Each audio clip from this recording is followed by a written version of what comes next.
Mickie Reilly, and Paul Drennan were more than just names in Liverpool's shadows.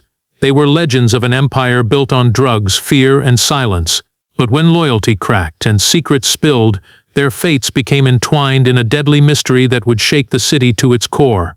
Mickie Reilly was born in 1975 in the heart of Toxteth, Liverpool, an area known as much for its working-class grit as for the violence that simmered beneath the surface. His early years were marked by chaos. His father, a dock worker with a gambling problem, disappeared when Mickie was just 10 years old, leaving behind debts and rumors of foul play.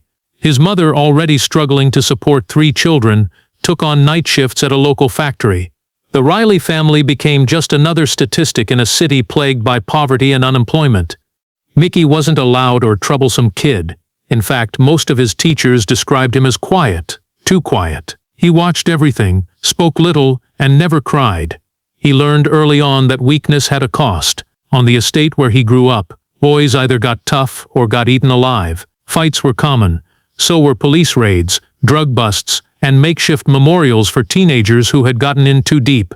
By the age of 13, Mickie had already found his way into the margins of Liverpool's criminal underworld. At first he played small roles: lookout, runner, bag boy.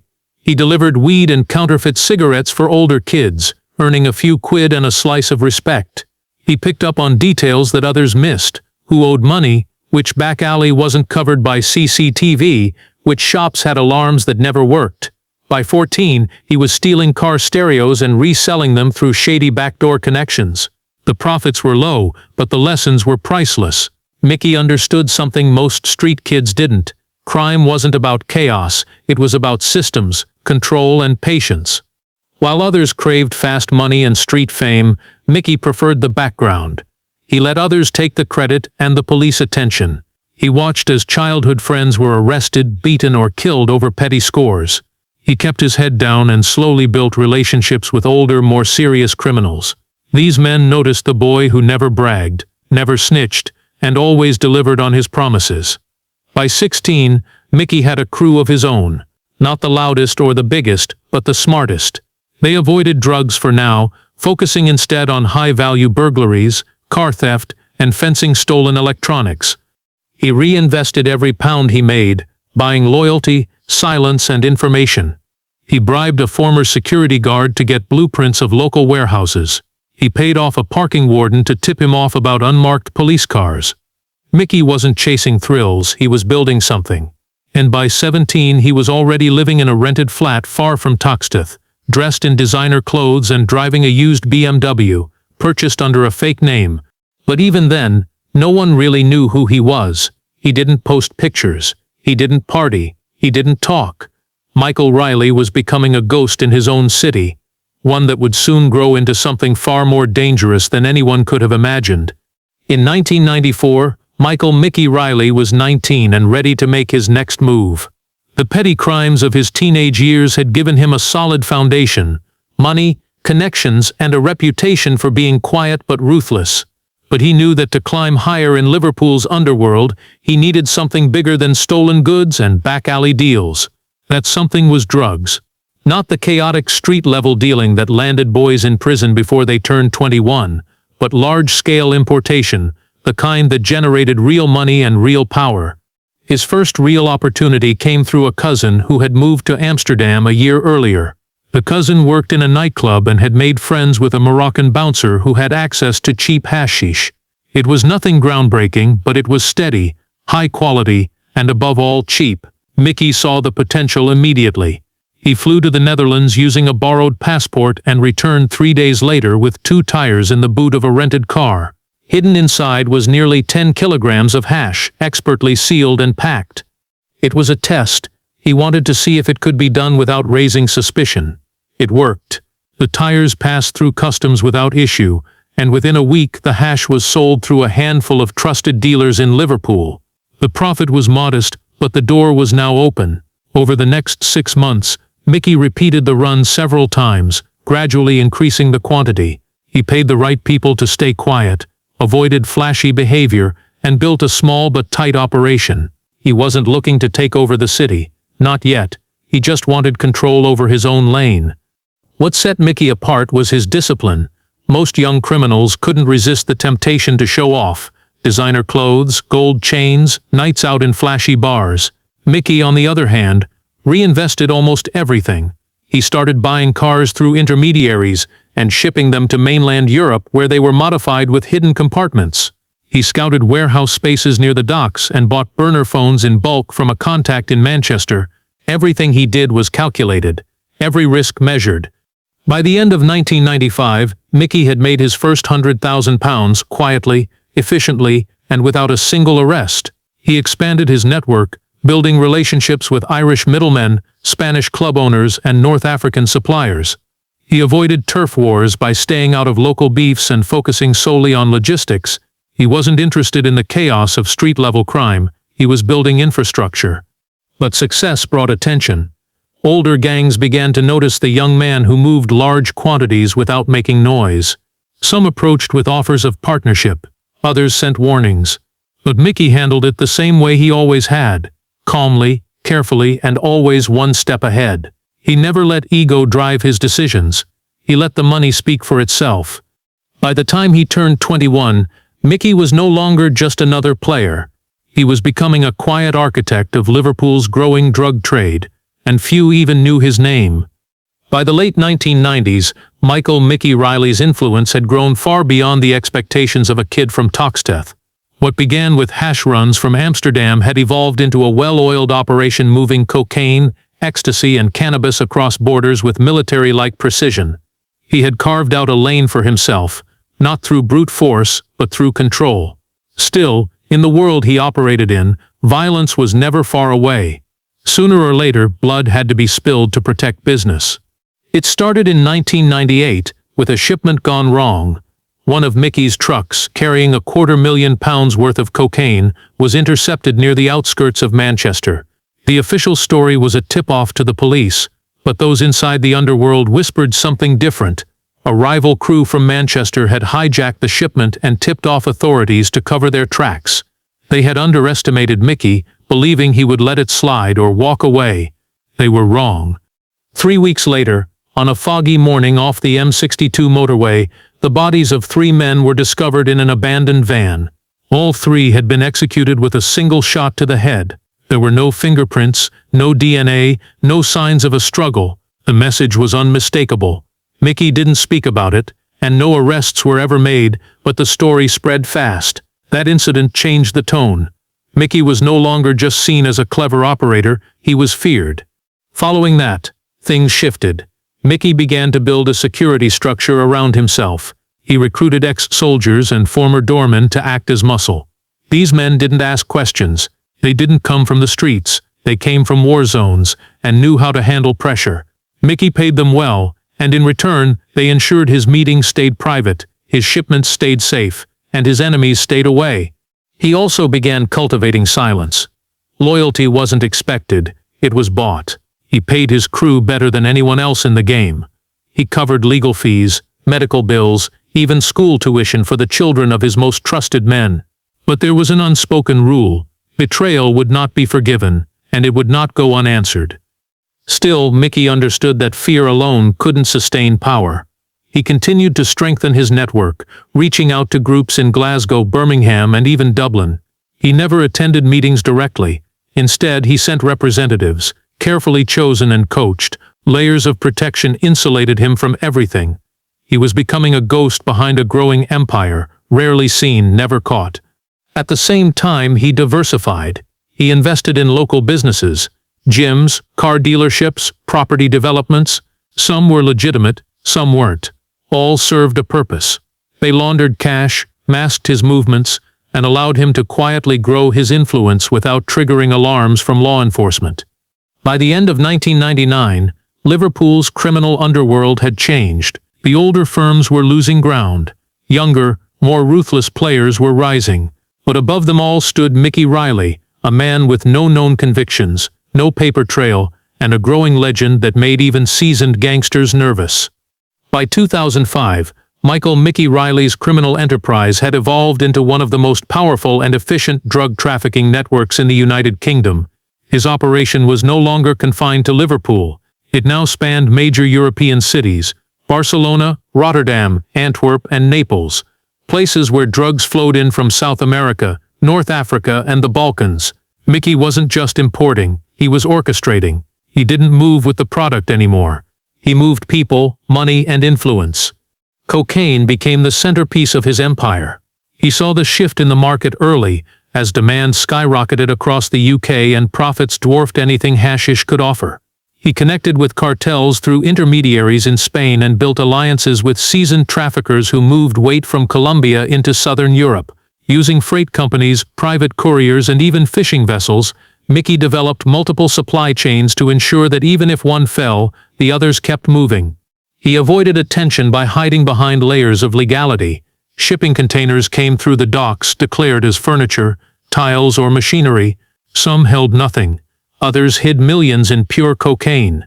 His men handled the unloading, the transport, and the distribution. He stayed several steps removed. Even if the authorities knew who he was, proving anything was another matter entirely. Mickie became more than just a gangster. He became a businessman. He invested heavily in the Costa del Sol, buying properties under fake names and shell companies. He spent summers in Marbella, blending in with wealthy expats, corrupt officials, and other underworld figures. Meetings were held over golf games and private dinners, and deals were sealed with encrypted phones and coded language. Everything was compartmentalized, from the couriers to the accountants. In Liverpool, his influence spread into politics and policing. He didn't bribe in the traditional sense. He offered opportunities, consulting contracts, property deals, quiet handouts to political campaigns. His name never appeared on anything, but behind closed doors, it was understood that certain favors came with expectations. This shielded him from scrutiny and allowed his empire to grow unchecked for years. But not everything was built on charm and strategy. Violence remained a part of the foundation. Mickie dealt with threats quickly and without mercy. When a local crew in Merseyside tried to undercut his prices and muscle in on his territory, 2 of their leaders were found beaten and bound in a boot outside a nightclub. Neither spoke to police. They didn't have to.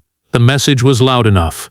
What made Mickie so dangerous was his ability to remain invisible. Despite his wealth, there were no viral photos, no flashy headlines, no criminal records that stuck. People talked about him like a ghost. Police suspected him of dozens of crimes, but they couldn't build a case. Everyone who worked for him was loyal or too afraid to turn. Every move was insulated by layers of plausible deniability. By now, Mickie Reilly was not just a name in the shadows, he was the architect of one of the most complex and untouchable drug networks in British history. And yet the bigger the empire grew, the more fragile it quietly became. By 2017, the cracks in Mickie Reilly's empire were no longer invisible. From the outside, everything still looked polished. Shipments were arriving, money was flowing, and no major arrests had touched the core of his organization. But behind the scenes, things were shifting. Years of dominance had created resentment, jealousy, and quiet ambition among those who had once been loyal. Rivals were regrouping, and the next generation of criminals wasn't interested in playing by Mickey's rules. The first serious blow came when Paul Drennan, one of Mickey's most trusted men, was arrested in Marbella during a routine police check. The Spanish Guardia Civil had been watching a group of British traffickers for months, and Drennan walked into the net carrying encrypted phones, cash, and a notebook with suspicious names. He was charged with drug trafficking and money laundering and placed in a high-security prison near Malaga. What alarmed Mickie wasn't the arrest itself, it was what came next. Spanish authorities leaked to the press that Drennan was cooperating. Within days, British intelligence services quietly began reopening old files on Mickey's network. No official statement was ever made, but it was clear something had changed. Then, just as suddenly, Drennan vanished. One morning, he was reportedly transferred to another facility. The next, he was gone. No trace, no explanation. The official line said he had been moved under protective custody. Some believed he had cut a deal and gone into witness protection. Others whispered he had been silenced before he could talk. Shortly after, another blow hit Mickey's circle. Liam Rourke, a long-time enforcer known for his brutal efficiency, was gunned down in broad daylight outside a gym in South Liverpool.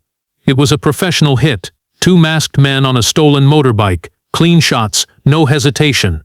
Rourke had no enemies outside the business, leading many to believe the kill was internal. Some said Mickie ordered it, suspecting disloyalty. Others believed it was a message from a rival firm looking to test boundaries. Fear began to replace order.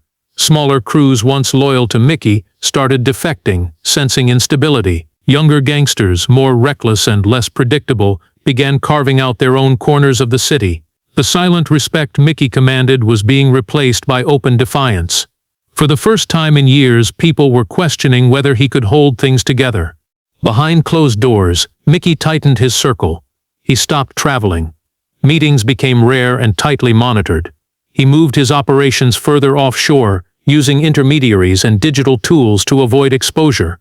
But the more distance he created, the more disconnected he became from the day-to-day running of his empire. Mistakes were made. One shipment was lost at sea, another was seized in Belgium. Profits dipped. Tensions rose. What had once been an empire built on order and silence was now marked by paranoia and uncertainty. Mickie, who had once seemed untouchable, was beginning to look vulnerable.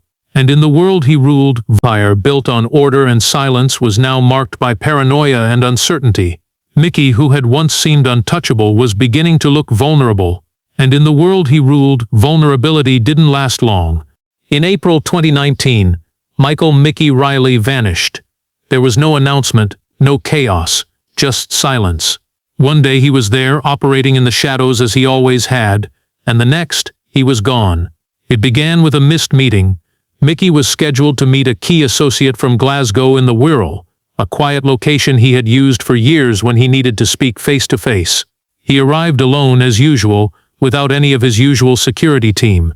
CCTV footage later confirmed his arrival at the private car park around 8:47 p.m. He exited the building at 9:16 p.m. and began walking toward his black Range Rover. That was the last time anyone saw him alive. At first, few were concerned. Mickie had a habit of going dark when things got tense. Sometimes it was for days, sometimes for weeks. He would disappear, switch phones and cut off communication to regroup and recalculate. But this time felt different. His burner phones were silent. His usual contacts hadn't heard from him. A shipment scheduled to arrive in Hull went unclaimed. For someone as disciplined as Mickie, that was alarming. Within a week, whispers spread through Liverpool's Underworld. Some said he had fled the country, sensing the walls closing in. Others believed he'd been arrested in secret and was now cooperating. A darker theory suggested he'd been killed by someone in his inner circle. With no body and no explanation, the speculation only grew. The police at first made no public statements. Officially, he was a missing person. Unofficially, he was a high-value target whose disappearance raised more questions than answers. The National Crime Agency quietly began cross-referencing his known contacts, tracking bank accounts, phone records, and border crossings. Nothing unusual surfaced. Mickie's finances had been untouched. There was no trace of him leaving the country.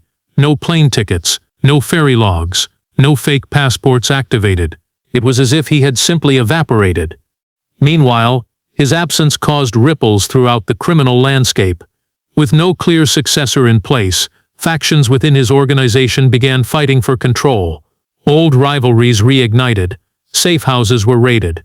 Trusted men were suddenly unreachable. A power vacuum had opened, and in the world Mickie had built, that kind of instability rarely ended without bloodshed. His family, long kept at a distance from his criminal dealings, remained publicly silent. Those who knew him well said they were shocked. Despite the nature of his life, Mickie was always cautious, always prepared. Disappearing without a trace wasn't his style. There were no warning signs, no farewell, no mistakes. That silence began to feel ominous. 2 weeks after his disappearance, someone attempted to break into one of Mickie's known safe houses in Speke. Nothing was stolen, but a hidden surveillance system caught a man in gloves and a balaclava scanning the walls with a handheld device, looking not for cash but for something specific: files, records, a clue. Whatever they were searching for, they didn't find it, and the police didn't release the footage. Mickie was now missing, presumed dead. But without a body, without evidence, all that remained was speculation and a growing sense that something darker was still unfolding behind the scenes. On the morning of June 30, 2019, A group of hikers stumbled upon a grim discovery in an abandoned quarry near Macclesfield, nearly 40 miles from Liverpool. Hidden at the base of a steep slope, partially covered by brush and loose rocks, lay the decomposing body of a man. The air was thick with the smell of decay. At first glance it looked like an accident, someone who had fallen, maybe even a homeless man seeking shelter. But as investigators began their work, it became clear this was no accident. This was deliberate. The body had no identification, but there were clues. A gold ring engraved with a set of initials. A designer watch, worn but intact. Dental records confirmed what many feared. Mickie Reilly was dead. The man who had ruled Liverpool's underworld for nearly 2 decades had been found alone, lifeless and far from the city he once controlled. The condition of the body complicated the investigation. Decomposition had blurred key evidence, but a post-mortem revealed several disturbing details. The cause of death was blunt force trauma to the back of the skull, delivered with a heavy, precise blow. More troubling was the presence of a strong sedative in his bloodstream, one commonly used to subdue, not kill. It suggested premeditation. Whoever had taken Mickie didn't kill him in a fight. They had subdued him, moved him, and then executed him in a remote location. Detectives were baffled by the choice of the quarry. Mickie had no known connections to the area. He hadn't made any trips nearby, had no properties, and no associates living within miles. It was chosen for a reason. Isolated, forgotten, a place unlikely to be stumbled upon for weeks. And it almost worked. If not for the hikers, the body might have remained hidden for months. No personal items were found beyond the ring and watch. His phone, keys, wallet, and car were missing. Surveillance in the area was limited, with no usable footage of vehicles entering or leaving the quarry roads. Forensic teams scoured the scene but found little. No tire tracks, no DNA, no weapons. The execution had been clean, clinical. It had the hallmarks of a professional job. News of Mickie's death sent shockwaves through the city. In the criminal world, people went to prison, got out, or vanished, but bodies rarely surfaced. The fact that his had, and under such strange circumstances, caused panic. Was it a message? A betrayal? Had he been silenced for what he knew? Some believed he had been lured to the Wirral meeting under false pretenses and taken from there. Others thought he had tried to broker peace with a rival faction and was double-crossed. But no one knew for sure. Even those closest to him stayed quiet, either out of fear or guilt. For years, Mickie had operated like a ghost. He had avoided the mistakes that brought down other crime bosses. But now his body lay in a quarry, his empire in freefall, and the city of Liverpool left with more questions than answers. Weeks after the discovery of Mickie Reilly's body, police carried out a quiet raid on one of his lesser-known properties in North Liverpool, a semi-detached house used as a front for a small car detailing business. It had been on their radar for months but was considered low priority compared to his more active safe houses.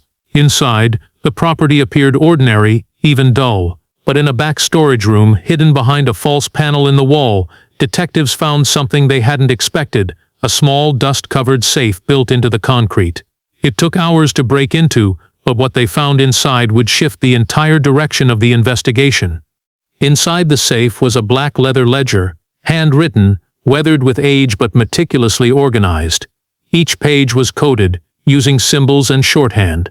But it was clear this wasn't just a list of debts or street-level deals. This was something far more serious. Records that appeared to detail years of high-level transactions, bribes, and contacts. The entries stretched back over a decade and referenced politicians, police officers, overseas bank accounts, and coded names linked to known cartel members across Europe.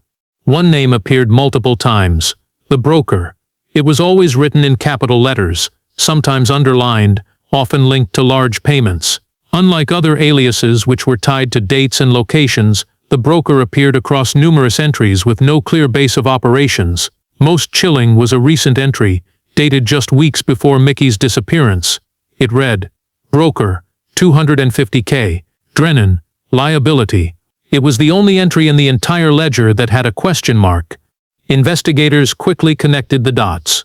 Paul Drennan, the trusted lieutenant who had disappeared after allegedly cooperating with Spanish police, was the only person Mickie had openly questioned in writing. The timing of the entry was also notable, made shortly before the fateful meeting in the Wirral where Mickie was last seen. The implication was clear. Mickie suspected a betrayal, possibly involving Drennan and this mysterious figure known only as the broker. Authorities began probing deeper into the ledger, cross-referencing it with offshore accounts and encrypted communication devices recovered from other raids. Patterns began to emerge. Consistent payments to individuals believed to be involved in transport logistics, others for enforcement, and several that appeared to be hush money. A few entries even corresponded with unexplained political donations and real estate acquisitions in southern Spain. However, just as the investigation gained momentum, roadblocks appeared. Witnesses refused to talk. A digital storage drive found alongside the ledger was encrypted beyond current capabilities. Rumors circulated that the ledger wasn't just a record, it was leverage, insurance, something Mickie kept in case the tides turned against him. There were whispers that Mickie had been preparing for a major shift, that he no longer trusted his circle, that he was planning to cut ties, disappear, or possibly turn over parts of his operation to outside interests. But if that was true, he never got the chance. And now, with the broker still a ghost and Drennan gone, the one man who could explain the full meaning of the ledger was buried in a Macclesfield quarry. As the investigation into Mickie Reilly's death and criminal empire deepened, law enforcement began to uncover a hidden web of alliances and betrayals that stretched far beyond Liverpool's borders. What had once seemed like a localized drug operation was now revealed to be part of a sprawling network involving powerful players across Europe and even hints of corrupt officials within the UK. One of the most surprising discoveries came from a series of intercepted communications between Mickie's contacts and unknown individuals based in Belgium and the Netherlands. These messages hinted at a fragile truce between rival factions, held together by a third party, the elusive broker mentioned repeatedly in the ledger found in Liverpool. Investigators soon realized that this broker wasn't just an anonymous middleman but possibly a shadowy figure who controlled access to multiple criminal groups, manipulating conflicts and profits to their advantage. While detectives worked to unmask the broker, they found that several of Mickie's former allies had suddenly gone missing or refused to cooperate. Witness intimidation and fear of retaliation were rampant, making it difficult to piece together the final days leading to Mickie's disappearance. Several trusted lieutenants vanished without a trace, while others turned up dead under suspicious circumstances, some in neighboring countries, suggesting the violence had spread far beyond Liverpool's docks. One particularly chilling revelation emerged from a confidential informant inside the Belgian underworld. The informant claimed that Mickie had been planning to restructure his operations, moving away from street-level trafficking to a more corporate-style model involving money laundering through legitimate businesses across the continent. This change threatened long-standing power structures and earned him powerful enemies, not just rival gangs but also corrupt officials benefiting from the old order. As investigators dug deeper, they uncovered evidence of bribery and collusion within law enforcement and political circles. Large sums of unexplained money had been funneled into local elections, and high-ranking officers had suspiciously close relationships with known criminals. The blurred lines between criminals and authorities complicated the pursuit of justice and cast doubt on whether Mickie's killers would ever be held accountable. Despite the mounting evidence, no arrests were made. The investigation stalled, partly because of jurisdictional challenges, and partly because key witnesses remained silent. The more officials uncovered, the more it seemed that Mickie's empire had become intertwined with the very system meant to dismantle it. Meanwhile, rival gangs seized the opportunity to expand their influence, plunging Liverpool into a new wave of violence and instability. Without Mickie's controlling presence, the city's streets became battlegrounds for power struggles, turf wars, and revenge killings. Community members lived in fear as shootings and attacks became alarmingly common. Mickie Reilly's death marked not just the fall of a notorious gangster but the collapse of a fragile balance. The empire he built on money, fear, and silence unraveled, exposing the dark underbelly of organized crime in the UK and the unsettling reality that the truth behind his murder might never be fully uncovered. Years have passed since the discovery of Mickie Reilly's body in that remote quarry, yet his story continues to haunt Liverpool's underworld and law enforcement alike. His rise from petty thief to one of the most powerful crime bosses in the UK is a chilling reminder of how ambition, ruthlessness, and secrecy can create an empire seemingly untouchable until it suddenly collapses. The mystery surrounding his death remains one of the city's most compelling unsolved cases, leaving behind questions that may never find answers. Mickey's empire, once a well-oiled machine, dissolved into chaos after his disappearance. Rival factions fought openly for control, resulting in a surge of violence that plagued Liverpool's streets for years.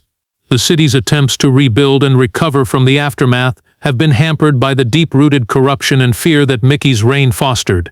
His influence, though broken, left scars, both physical and psychological, on communities caught in the crossfire. Investigations into Mickey's death exposed layers of corruption reaching into local politics and policing, but the full extent was never revealed. The enigmatic figure known only as the Broker remains unidentified, a ghost who may have held the keys to unlocking the truth. Paul Drennan, the lieutenant who disappeared under suspicious circumstances, never resurfaced. Without their testimonies, the puzzle remains incomplete. Law enforcement has since shifted focus, adopting new strategies to combat organized crime that emphasize intelligence sharing, community involvement, and technological advancements. Still, the legacy of Mickie Reilly serves as a stark lesson in how criminal networks adapt and survive. His story is often cited as a case study in the importance of vigilance, the dangers of silence, and the consequences of power left unchecked. On the streets, Mickey's name has become almost mythic, spoken in hushed tones, a symbol of both fear and respect. For some, he represents the dark allure of power and the price it demands. For others, a reminder of a brutal era they hope to forget.